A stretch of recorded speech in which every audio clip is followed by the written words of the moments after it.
To introduce the speaker for our fourth panel on disruptive technologies, may we call on the President of the Korean Chamber of Commerce of the Philippines, Mr. Ho-Ik Lee.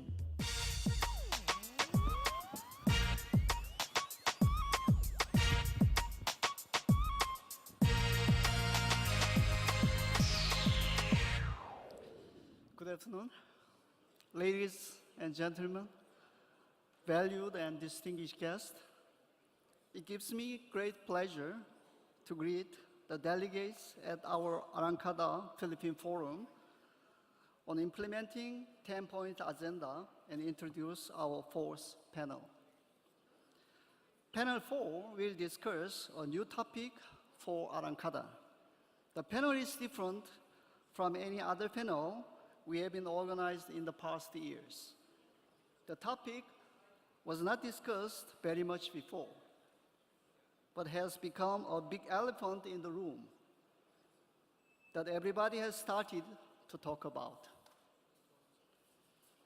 The panel is about disruptive technology, such as artificial intelligence, big data, drones, robots, and new apps, and the like. We have already been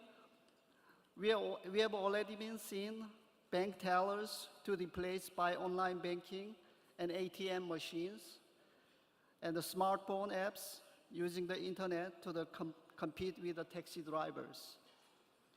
Foxconn, assembler of Apple products in China, has replaced over 200,000 workers in just a few years with a robot.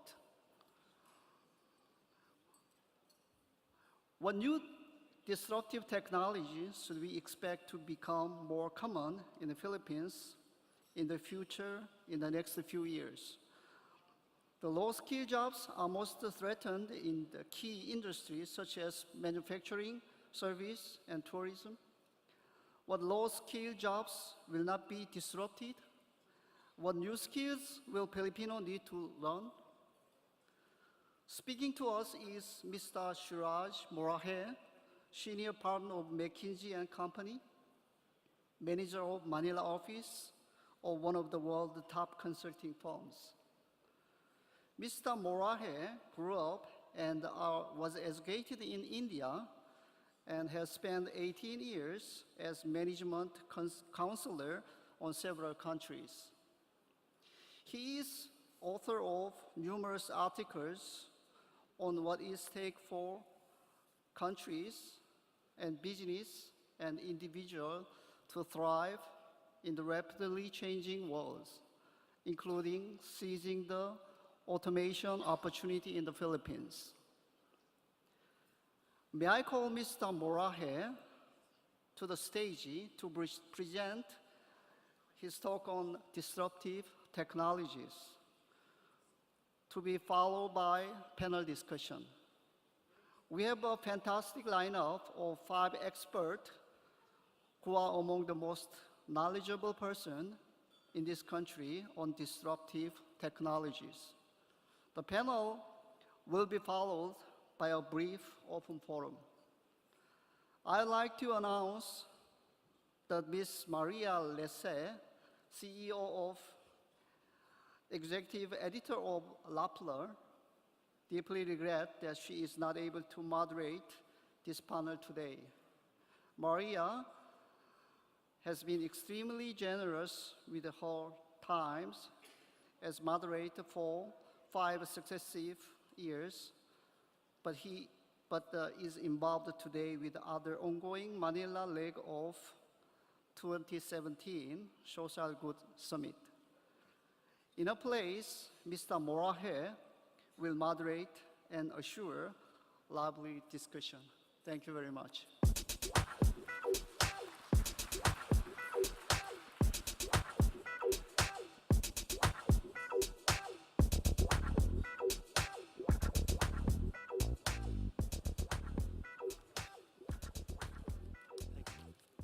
Good afternoon, everybody. My name is Suraj Moraje. I'm a senior partner at McKinsey. It's quite humbling to be here right now because the speakers who are coming after me on the panel actually know far more than I do. So I'm going to pretend to know something and quickly take you through some perspectives as we see them on disruptive technologies before we get into our panel conversation. But thank you very much for having me today. The world is clearly changing very quickly. I kind of feel like we're in this really long book in the journey of mankind and carrying drone, which they think will take people up in the sky and around traffic. Imagine what happens if 10,000 people in Manila buy human carrying drones to avoid traffic on EDSA. We'll be having accidents up there in the sky. And the fact is, a lot of people say this sounds futuristic and this sounds like it's for rich developed countries. The reality is that it's environments like ours, low productivity, poor service levels, that actually lend themselves most to disruption. It's quite interesting, but Uber and Grab in 3 years in this country have each built franchises which are bigger than the top 5 taxi operators combined. Top 5 taxi operators combined. Ping An in China is probably the most ahead in using technology in its insurance business. So if you are a Ping An general insurance customer, if you've insured your car and you have an accident on the road, most customers today use their app to claim insurance. And the way they do it is they take the app out, they take a photograph on the spot, it goes straight to their servers. Their servers use image recognition to figure out which spare part is this. What is the amount required? Literally in a day, 90% of claims are through. If they need help, they just have to push a button. In most cases, they say that their people reach the accident site before the police do. Now, this is in China, and this is because it's such a vast country that actually technology gives you service advantages that you don't get from people. And so I would argue that our environment is an environment where technology is even more important. So that's technology. Let me talk a little bit about resource productivity. So this is a chart which compares, if you were to start in 1820, about the time the Industrial Revolution was really picking steam, if you look at the GDP created per hour worked versus the GDP created per ton of oil burnt, you see that the productivity of oil has gone up maybe 12 times in about 150 years, whereas the productivity of people has gone up 40 times. Someone once said if Graham Bell came today and looked at the phones we're using, he would not have a clue what we have in our hands. If Edison came and looked at our power networks, he'd say, yep, this is pretty much how I left it more than 100 years ago. So the actual resources and the heavy industries haven't changed that much over the years. We're now starting to see that change dramatically. This is a very complicated picture, but it talks about cars and the way we use cars, which are, of course, driven by, so far, internal combustion engines. The average American car today is parked for 96% of its life. So only 4% of a car's life is actively used. And this is without color coding. So with color coding, you can imagine it's even lower. And so you've got cars that are, you've got these resources not used at all. But then suddenly you have a few trends starting to hit. So first of all, we electrify the car. And that means you no longer need internal combustion engines. And it takes the efficiency of power usage up to 85%, so that much less power. Then you say, well, actually, we can make it autonomous, which means now we can take the usage up. And so we start seeing usage of resource going up very quickly. And this has implications not just on things like cars, but also agriculture. Also agriculture and a bunch of other industries. So that's the second trend. The third is automation. This is just some findings from the McKinsey Global Institute, which says that overall about 60% of jobs have a day and a half that can be automated. By the 20% of what a CEO does can today be automated. So this is not about where you are. Everybody has a component of what we do that can be automated. And we estimate this will touch $16 trillion in wages over the coming years. And the thing is, if you look at the tasks that can be automated, it's quite scary. If you go to North America, the number one occupation, if you're a middle-class Caucasian male, is driving commercially. And that's probably one of the first jobs that's going to get automated away. Now, a lot's been spoken about what's going to happen to Filipino BPO. We think that actually the impact is much more broad-based in the Philippines, or will be much more broad-based. This is our analysis of of how many jobs could be impacted in the Philippines over time. The total bar is the number of jobs in the country today. The light part of the bar is what portion of that could be automated. And you see, actually, we believe the highest impact is actually going to be in agriculture. And then in retail, where obviously today the productivity is really very low. You only have to go to a typical retail outlet and look at the checkout process, and you see how inefficient it actually is. So we think that actually, it starts from very basic industries, not necessarily just BPO, especially where you have software-based disruptions. So for example, I mentioned Uber or Grab, but even for example, in the banking system, credit rating is something which is incredibly manual in the Philippines, which is incredibly automated in other countries. So many processes will change and be automated. Let me quickly go then finally into business disruption. So businesses are reaching scale today faster than ever. It took 38 years for the radio to reach 50 million users. WeChat took about 4 months. Today it has about 600 million users. And this is in an environment where, of course, scale is very quick, because frankly, you need far less resource to create value. This is an interesting chart which just says how much revenue do the top 3 in Silicon Valley have versus the top 3 in Detroit. And you see the top 3 in the Silicon Valley have created more revenues with about a fifth the number of employees, with 45 times the market cap. Now that is an amount of scalability which is absolutely mind-boggling. Already today, Lazada is the largest online merchant in the Philippines, already. And e-commerce has just about started in the country. And obviously, a lot of what we see is hype. If you look at, this is just the banking ecosystem, and you look at all the people who are attacking Lloyd's Bank today from various sides, and most of these will probably die. 3/4 of these actually do die, if not more. But the reality is, for the incumbent, it's a death by 1,000 cuts. It's value pools being taken away and nibbled for a company which often doesn't know how to react. And as a result, what we find is longevity is becoming a problem. So the average age of a company on the S&P 500 used to be 90 years in 1935. Today, it's 18. McKinsey is 90 years old, by the way, so we start to worry about our longevity in this environment. And we've had to reinvent ourselves. So today, 35% of McKinsey is digital. We're the second largest design firm on the planet because we have to be to deliver the services we have to deliver. Change is just completely inevitable today in a world where ideas are frankly cheap.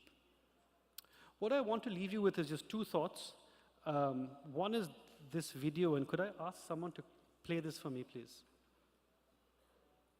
This is the picture of a high-rise building being built in China. And you see on the bottom the hours it takes to build it.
A little bit over 2 weeks to build a skyscraper.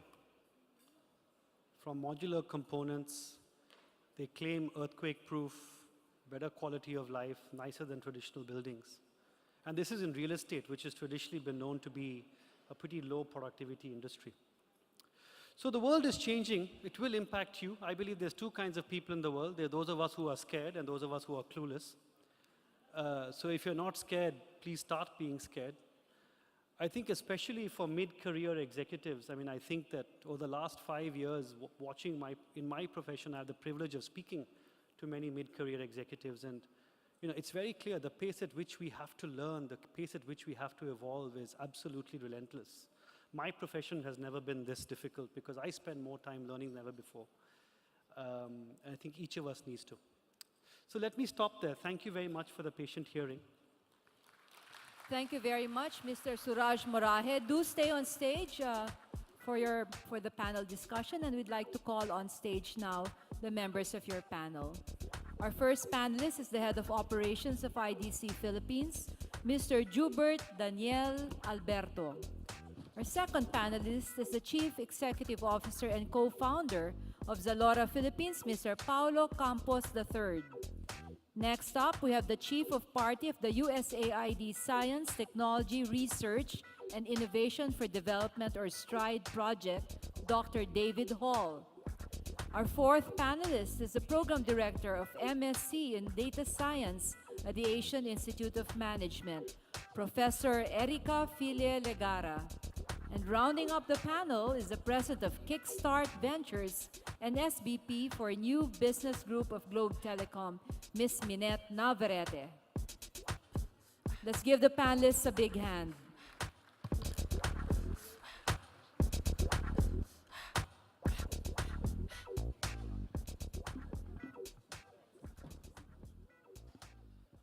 Thank you very much for joining us today.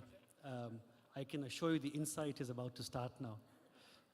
Paulo, would love to start with you if you don't mind. You're from a digitally native business. You guys live this every day. I'm just curious, in the Philippines, as a digital business, how much of the stuff are you using? Artificial intelligence, drones, analytics, robotics, cobotics. What are you guys doing with this, and how do you work with this stuff? Yeah, no, thanks so much, Suraj, for the question. And I have to say, I don't think anything we're going to say is going to be as interesting as that building video you just showed. I'll put that out there. And I'll use that point to answer your question, which is, I think a lot of this, very robotics type stuff can be a bit overblown in the sense that, that's kind of what you see in the headlines, that's what you put on the slides, and that's what's exciting to talk about. I mean, that building technology is quite impressive. I think where the value creation is, and you made this point in your talk, is really more in the software part of what this technology allows you to do. Software in the sense of how you use the data to make actionable business decisions, in our case, or actionable change in a policy setting. It's very much here, it's very much alive. The internet, at its very core, what I always say is that the internet will continue to be the #1 most transformative force that has happened in our generation, in the sense that it allows you to do so much in such a scalable way, and it allows you to have at your fingertips an amount of information that you could never have in the physical world, so to speak. That really allows you to make sounder business decisions. So it's not so much the drones, although you used the example of Mintra, how they use the sales data to design the product. I think that's a great idea, by the way, so I'll take that. But what we do is we use that sales data to make buying decisions, right? And I would argue that that's just as smart and requires just as much intelligence, quote unquote, as it does to have robots running around in the factory. So very much so, and much more in the analytics side of things. Thank you very much. Jubert, I'd love to hear from you. If you look at these technologies, what do you think is most relevant in the Philippines in the near term, and why? Okay. Good afternoon, everyone. I'm Jubert from IDC. Well, before I answer that question, I think we have to take a step back, right, where we are right now in terms of disruption. Of course, we started talking about the rise of Web 2.0 technologies, remember Friendster and all these things. Of course, it has led us to this third platform technology, talking about these disruptive technologies. You have cloud, big data, and analytics, what Paulo has mentioned. You have social business, you have mobility, and the mashups of these, of course, would give you what we call innovation accelerators, and these are your robotics. We talked about next-gen security. We talked about IoT, AR, VR. You have cognitive computing and AI, as well as, of course, 3D printing, which, of course, revolutionizes the way we do things, especially in the manufacturing sector. So what we see in the Philippines is that Philippines, of course, compared to other neighboring countries, we tend to lag behind in terms of adoption of technologies.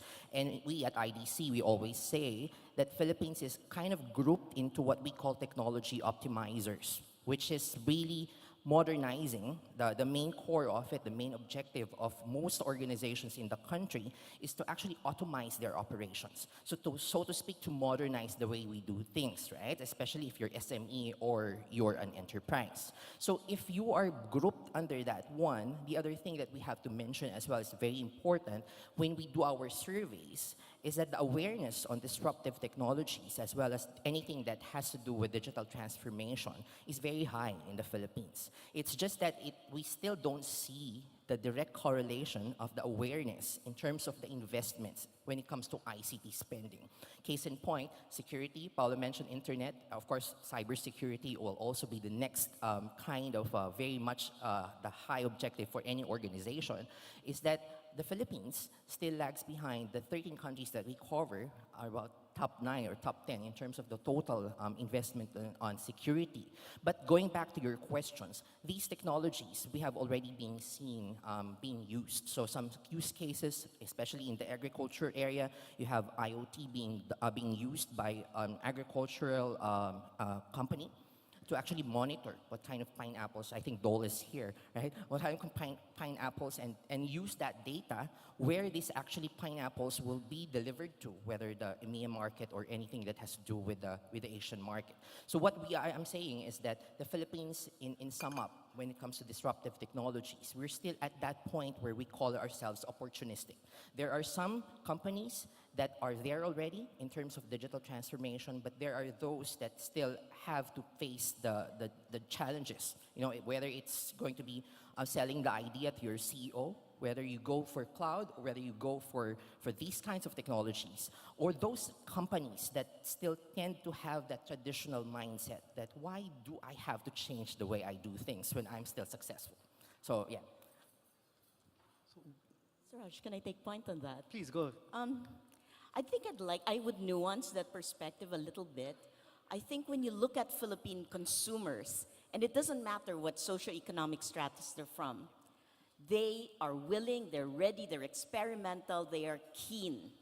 You see this, I mean, there are technologies that Facebook has pioneered in the Philippines, tested here first anywhere in the world, because the Philippine users are much more open to all the new features that they roll out. We have had the Dropbox product team fly in from San Francisco because the Filipinos use a feature in Dropbox that is not used in the US. And they want to understand, why is this feature used in the Philippines and not in the US? And this is the offline mode. So when you look at Philippine consumers, they are hungry for the disruption, because for many consumers, the disruption means the ability to overcome barriers, the ability to overcome inefficiencies in the system, the ability to overcome an inaccessibility to certain resources. When you look at corporations, and I think that's what you were referring to, corporations are much more conservative because, frankly, you know, stuff is fine, business is fine. Why would we take the risk? And this is not to say it in a derogatory fashion. They do understand that they owe their customers a level of quality, a level of assurance. And so necessarily, I think, the corporations have been quite a bit more conservative in this respect. Yeah. And on that point, Minette, so of course, talking about the business side of things, and all of us here have several hats, right? We're part of an enterprise organization, but at the same time, we're all consumers. But we have also to mention that in the Philippines, the younger population, in terms of the population that we have right now, it's getting older, right? It's still young, technically, but it's getting older, right? And we always say that this is because of, again, the impact of those digital natives, right? And we always say in IDC, any enterprise organization of today has to be a digital native mindset kind of organization, right? So when I talk about digital native, really, they are the driving force as to Minette's point, really. And of course, all these things that have to do with social business, anything that has to do with what I've mentioned on Web 2.0 technologies, these are the social individuals, the social generation. I like to think that I'm part of that one, because when Friendster actually became big, I was part of that early generation. Right? But yes, that's the point. Thank you very much. Miss Legara, you know, Paulo said this is really about analytics, and we spoke about use cases. Now, nobody understands data analytics use cases better than you.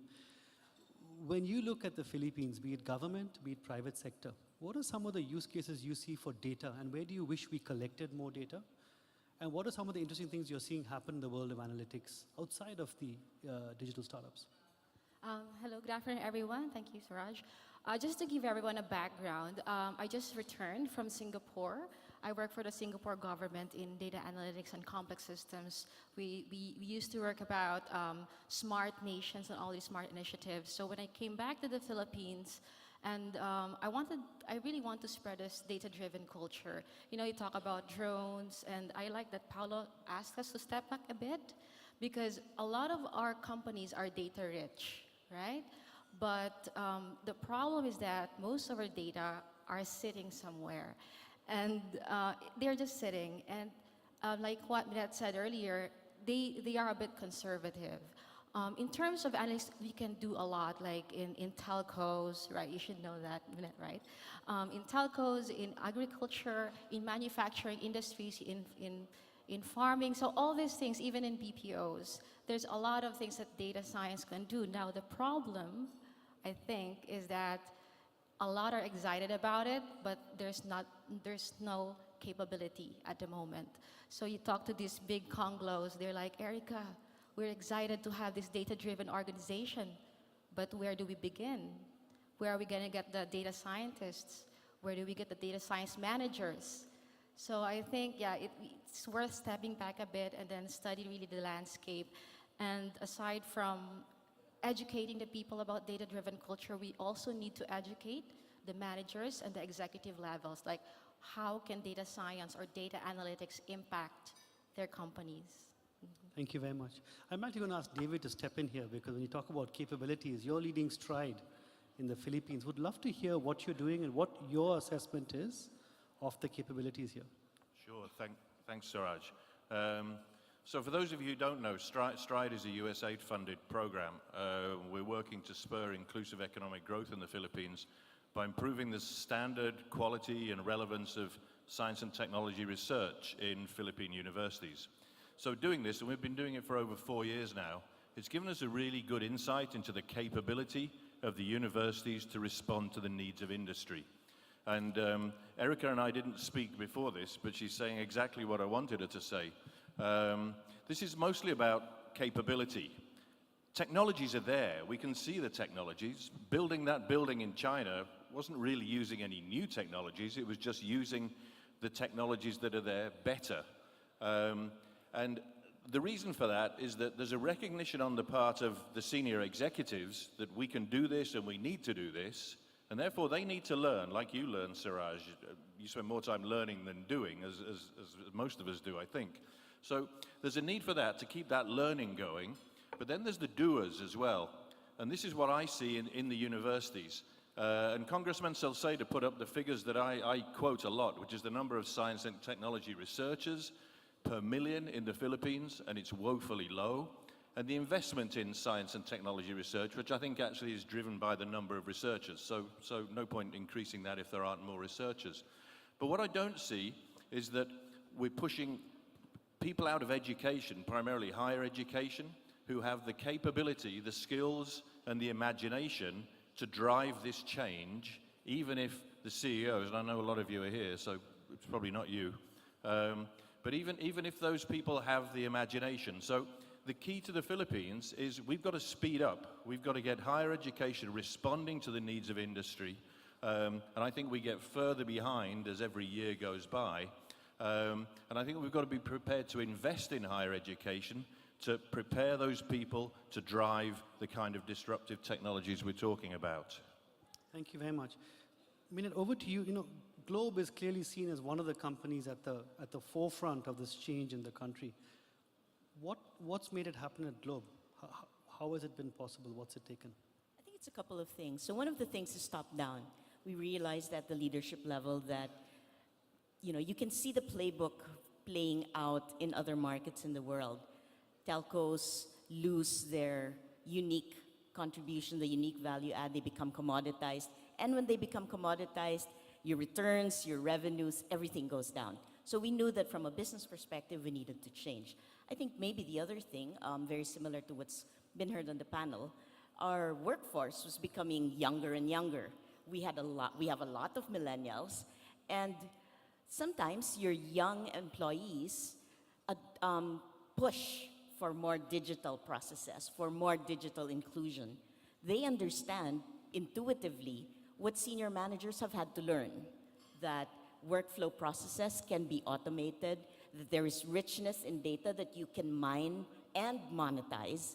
And the challenge has always been to create the translation from what the millennials, the younger people, understand intuitively, what the technologists and geeks understand intuitively, and bring that into some form of a business case that the decision makers can understand. So that's kind of one thing. I think the other thing was when you look at the data in the market and you realize, as you put up in your slide, that the highest value companies in the world have not come from inventing things out of large boardrooms.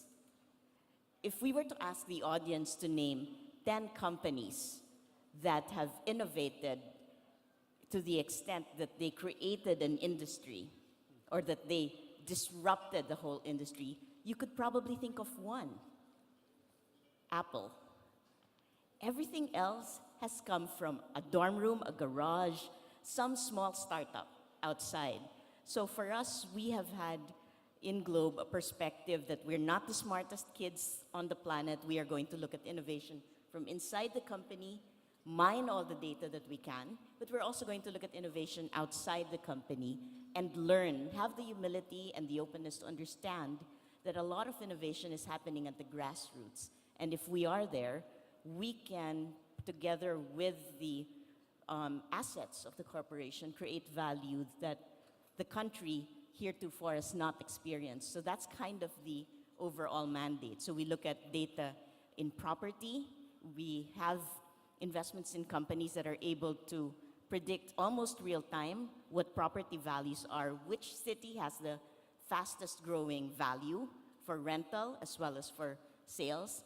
We have an investment in a company that is looking at bringing artificial intelligence, training a machine to read radiological surveys, whether it's an X-ray or other stuff. And this has received FDA approval in the US.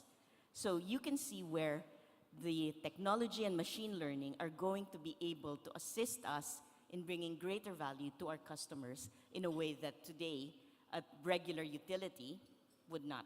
And that's what we're after.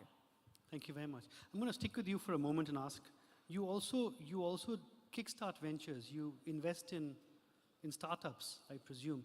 How is the startup ecosystem doing in the Philippines? Because often that is a source of disruption. What do you think it will take to accelerate that? So Kickstart invests globally. We make investments in the Philippines. We've made about 27, I think, in the Philippines. We also invest overseas. We've invested in San Francisco, in Israel, Canada, Indonesia. And I think when I look at what happens outside and what's happening in the Philippines, there are a few factors where the Philippines could rapidly improve the outcomes. And this has to do with looking at what does the ecosystem have. I've just come from the Senate, actually, where we're discussing the policy environment, looking at both the Philippine Startup Innovation and Philippine Startup Bill, the bills that are being proposed in Senate, and trying to make sense of it. But it isn't just the standalone bills, it's actually a policy coherence across the different arms of government. You can't say that on one agency of government is looking to have more innovation available for the masses and have another government agency say, but we're going to stick to the traditional way of doing things and we're not going to allow innovative startups to operate in the country. Such as barriers such as? Uber. The famous Uber. Grab, Yeah. for example, is the most recent one. But also, we need some policy clarity as well. Is e-commerce mass media or not? Is media company on the internet mass media or not? So there are quite a number of things where there's a lack of clarity that contributes to a lack of investor interest because it's very difficult to attract investment in Philippines. We have had cases where the investors had their checkbook out, but the lawyers could not figure a way to allow them to invest and still comply with the law. So there are quite a number of policy obstacles today, which we believe can be surmounted with, frankly, political will and the collaboration between private sector, public sector. Talent, I think, is a big factor. Presence of mentors, and again, the taxes that are attributed to mentors. Because the reality is, when you look at the ecosystems that have succeeded globally, they are much more diverse. They attract, they welcome talent from everywhere. So the days of protectionist policy no longer apply. And I think the Philippines will benefit from opening its arms and welcoming people into the community. So that's those are a few things. Investors, obviously, we need more. And I think to have a mindset that the country competes in a market where there are markets that make it easier to invest, more attractive perhaps, have more incentives, have less regulatory overreach. So those kinds of things to remember, I think, will help us eventually become a much more attractive startup ecosystem. Thank you. On that note, on startup ecosystems, because of course, we all know that the telcos, Globe, and we have to mention PLDT as well, that there's this startup community being driven by the telcos, the incumbents in the Philippines. And on one example that we can definitely mention is on the fintech side of things, right? And again, to Minette's point, of course, there has to be the regulatory reviews around it.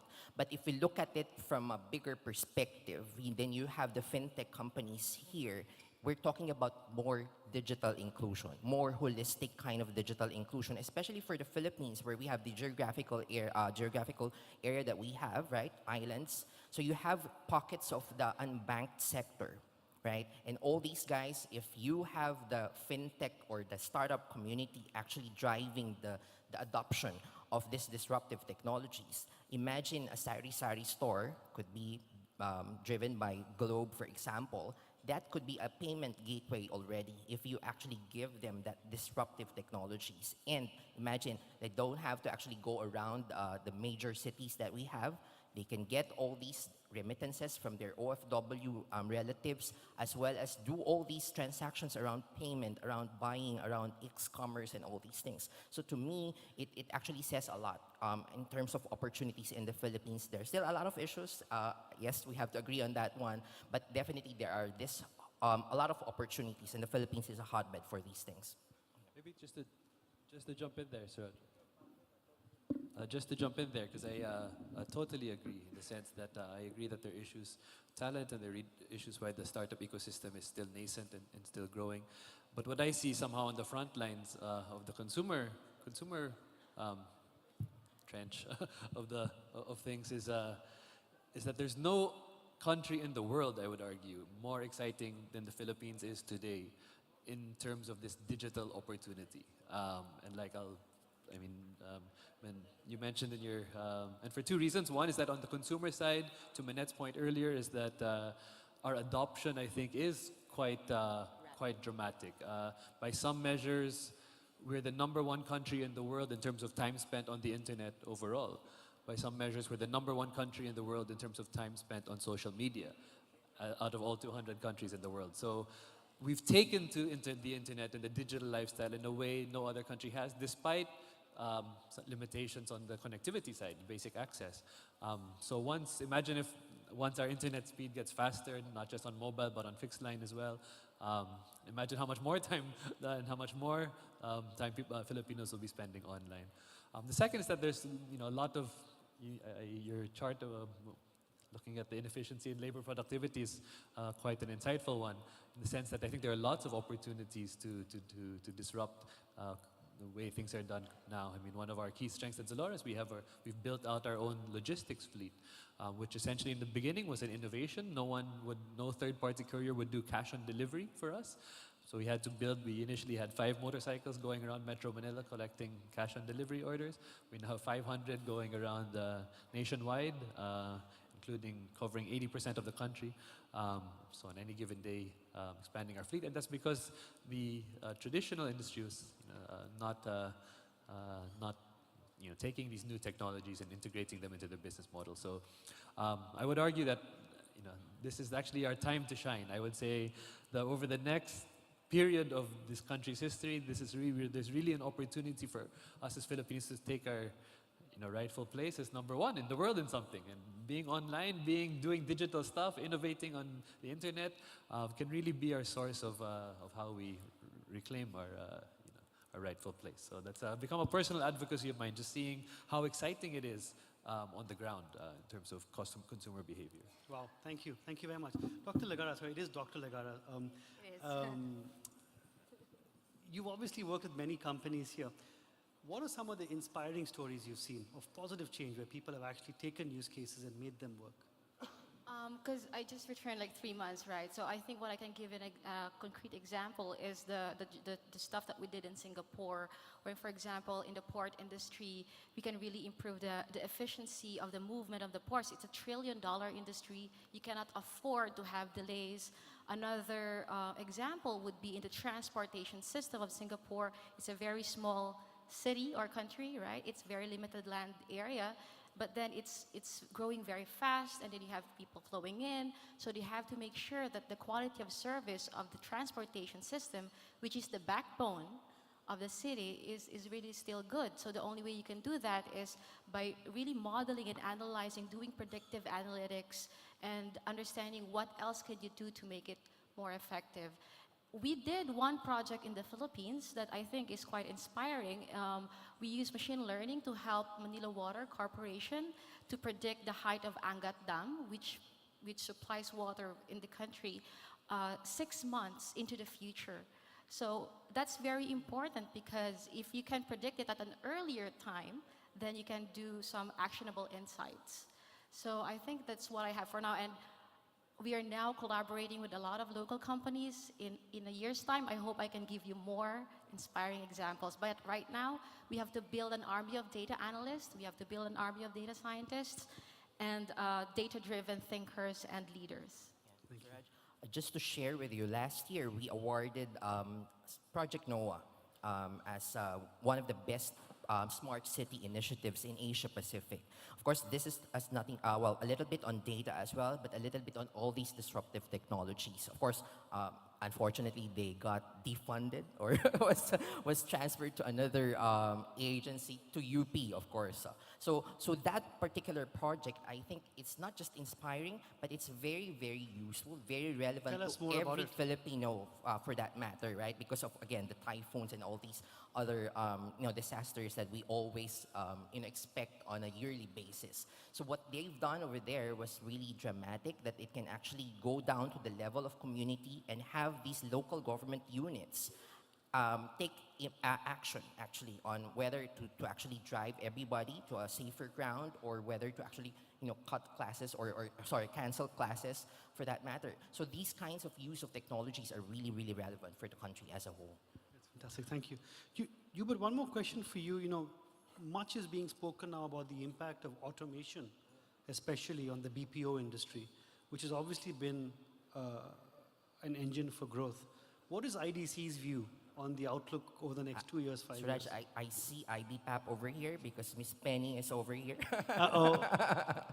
Well, we have always said that, of course, this automation around robotics, process automation, as well as the use of robots and AI and cognitive computing and all these combination of these things will definitely have an impact on the industry as a whole, right? But what we have always been saying is that the Philippines has this inherent strength, right? The customer-centric driven kind of attitude.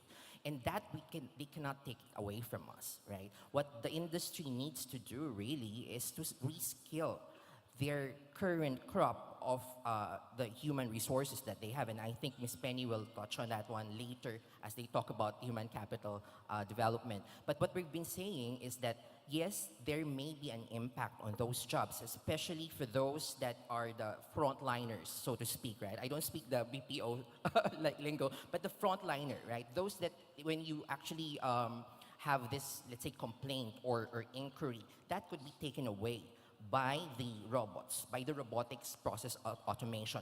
But then again, when it has to be actually the second level of kind of customer engagement, it's still going to be the people, right? So what our call for the industry is to start reskilling. And the good thing with the BPOs in the country, they already know that, right? That they realize that there's this disruption happening. So what they've done in terms of the pyramid of schemes for BPOs in the Philippines, they started to actually move away. Well, of course, this still core business, but starting to move away from the purely call center type, purely voice-centric kind of services, but to actually go the pyramid, up the pyramid. We have seen a lot of BPOs already starting big data as a practice. Well, they started with the social channels that we have. But the good thing with that is that they're already thinking of how to make themselves really relevant for the country moving forward. Right, yeah. Thank you. David, how is Stride helping? That must be front and center somewhere of what you're, in the bigger scheme of things. I'm not sure it is front and center, but I can see why it should move in that direction. So what we've been doing in Stride it's about creating capability, creating confidence in universities, creating those relationships between industry and universities. And because of the relatively modest level of achievement, this has been at a fairly modest level. But I think we're moving up. In the short time we've been here, we've been moving up. And I think we've started to build that confidence in universities by industry. And I think that the level of collaboration will improve. We have less than a year to go. It's a bit of a shame because we're getting some real traction now.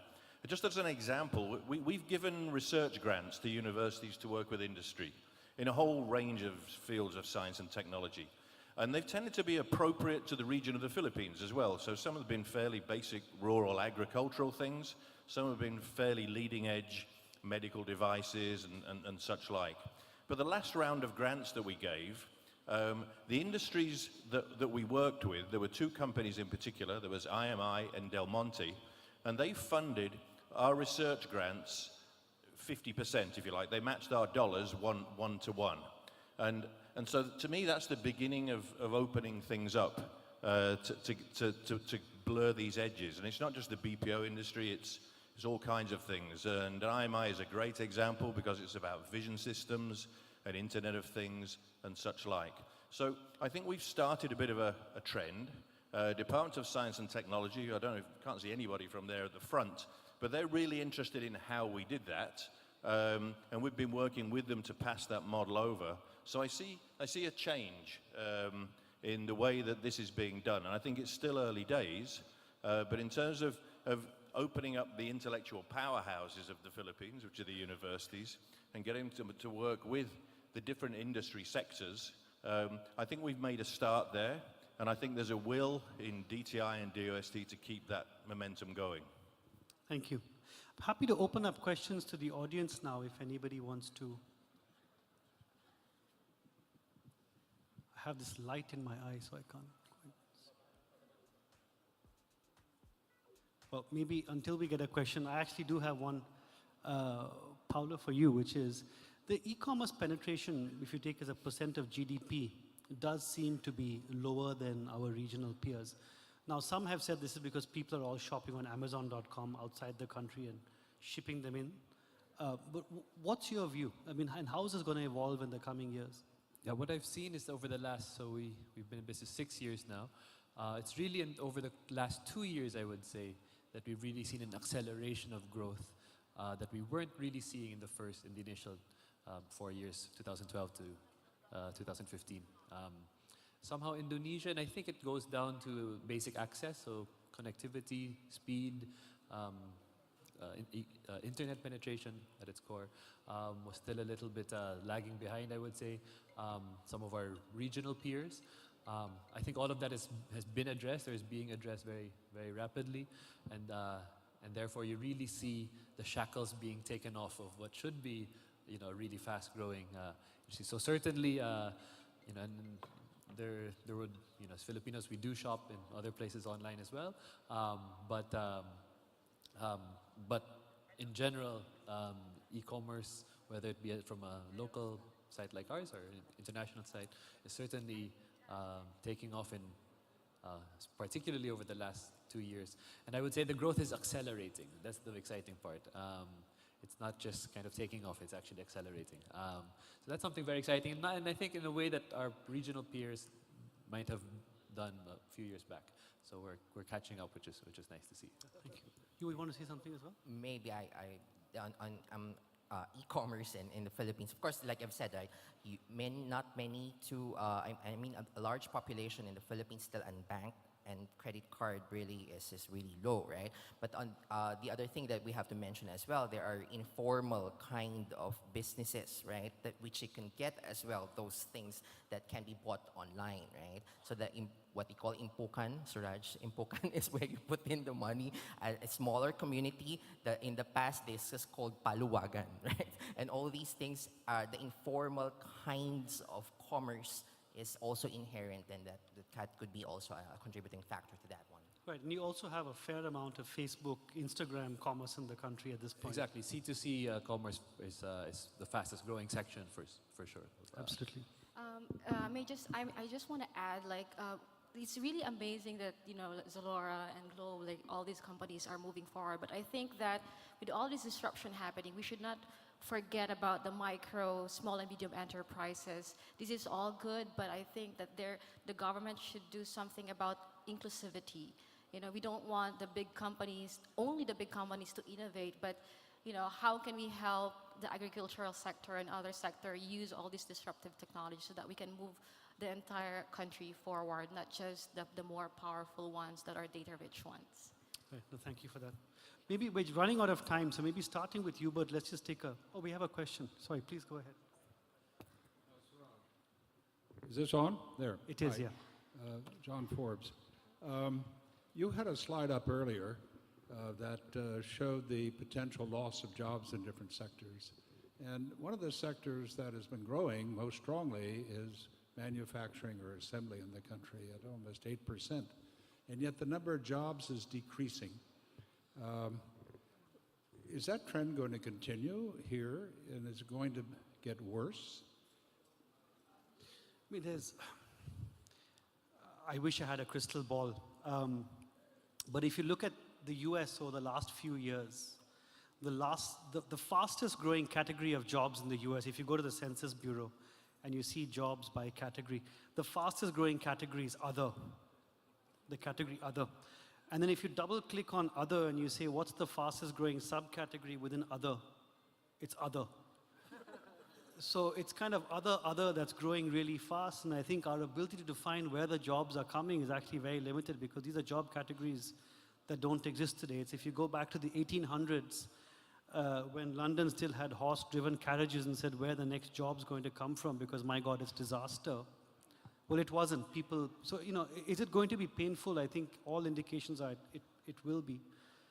But we do believe that jobs will come up in new places. If we can reskill people in time, they will come up. And when they come up, people will get higher productivity, higher paying jobs as an outcome. But reskilling is important, and being ahead of the curve is important. Can I just add to that as well? There's some figures going around, and I can't remember exactly what they are, but at the moment, my 5-year-old in school, he's going to do a job that we don't even know what it is yet. And it's extremely hard to predict, even if we were much smarter than we are. And I think Suraj's analogy earlier about not being in a zoo, being on safari, is a very good one. Because we really don't know what's coming around the corner. But when it does, we've got to react very, very quickly. And I think that in terms of jobs for the future, that's the way we've got to look at it. And in the Philippines, we've got to set ourselves up to be agile in terms of responding to that. I think it's the only way that we're going to face the challenges. Thank you. Yeah, I think maybe in support of what David's saying, when you look at examples like in the US, for example, at the end of 2016, Amazon had about 125,000 employees in their warehouses in the US. They also had 100,000 robots. The pace of hiring for Amazon, for people, has continued, and no jobs were lost as the 100,000 robots were put in place, because what they did was they retrained the people. So these robots, what do? They palletize, they pick, they pack.